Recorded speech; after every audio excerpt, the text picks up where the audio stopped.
What's going on, everyone? This is Eric coming at you from just outside of Hartford, Connecticut. And today we're going to have a quicker trade breakdown video as we discuss the Brad Lidge trade, which occurred on November 7th, 2007.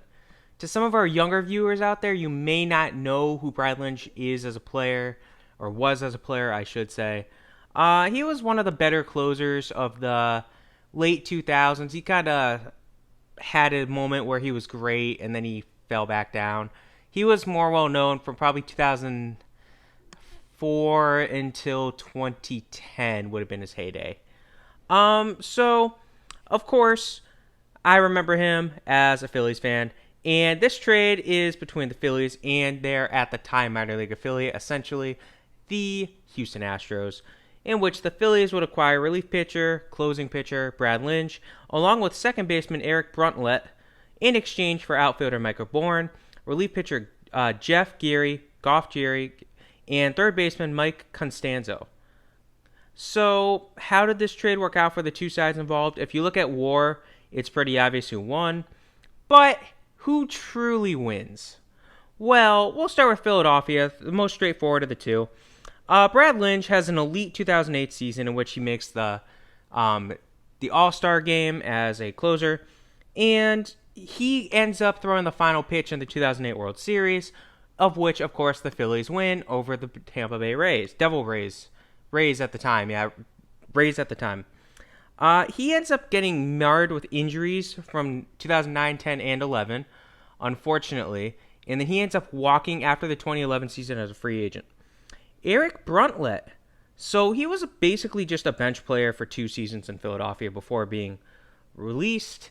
And an interesting little side note about Bruntlett is he actually is the last player to have an unassisted triple play to end a game. He's one of 2 players in the history of Major League Baseball to have an unassisted triple play to end a game. And it's really funny because the 2 players that got on base both happened to get on base due to errors that he committed. So it just goes to show you, you have 2 mistakes in the inning, you can end it like that. It was a very interesting play against the Mets. Now, of course I'm a Phillies fan, so I had more to say about that. But how did Houston do? Well, as you can see, Michael Bourne was pretty good in Houston. He had a rough first season for Houston, of course, but he ends up developing into a very strong defender, and he was a very good base stealing threat. This lasted through July 2011 when he gets traded to Atlanta. Now, he is traded to Atlanta straight up in exchange for 4 players. Relief pitcher Brett Oberholzer, outfielder Jordan Schaefer, pitcher Paul Clemens, and relief pitcher Juan Abreu. This trade did not end that well for Houston, but Brett Oberholzer, he has a respectable 2.5-year career in Houston, and he was mostly a guy who would be on long. You'd put him out there to pitch 3 innings today and 6 innings 3 days later. He ends up getting traded to the Phillies in exchange, or as a part of the Ken Giles video. That's another video.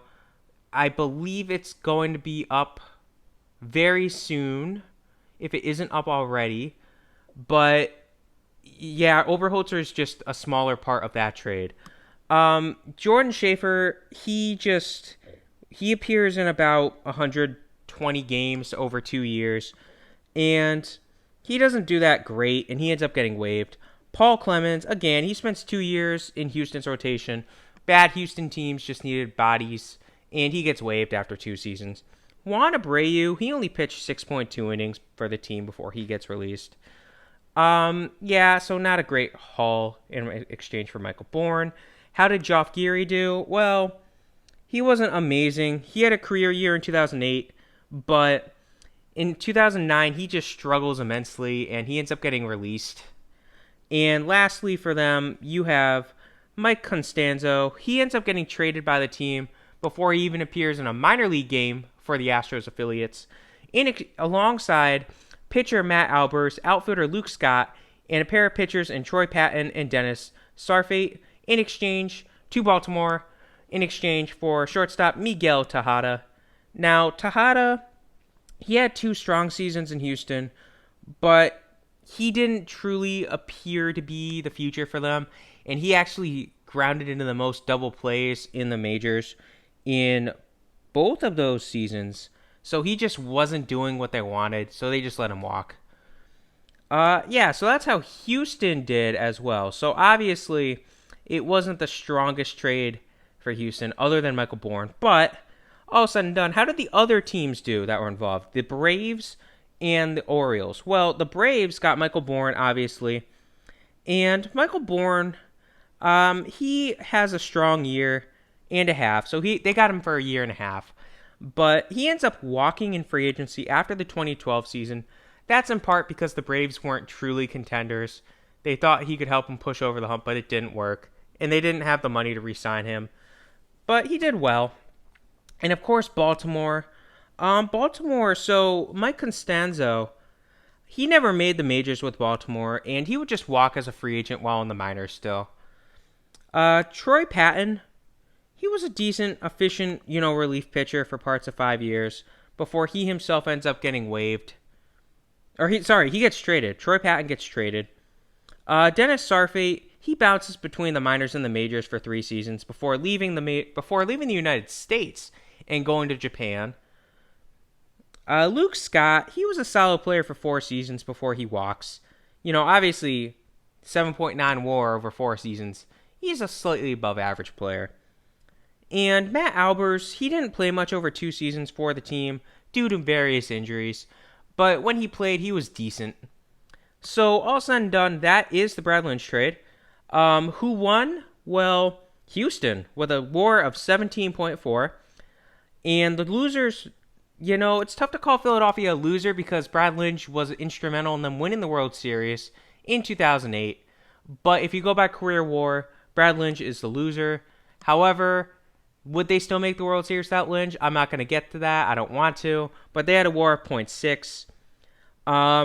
Atlanta had a nice 6.5 WAR out of Michael Bourne for a year and a half, while the Orioles had a very good 11.7 WAR with their 5-player haul that they got from Miguel Tejada. Now, of course, Constanzo didn't play for them. Albers and Sarfate weren't that effective for them. But still, that is the Brad Lidge trade. I hope you guys enjoyed this video. If you did, definitely make sure to leave a like and subscribe. We definitely would appreciate it. Leave any comments, leave any suggestions. Have a great rest of your day, everybody.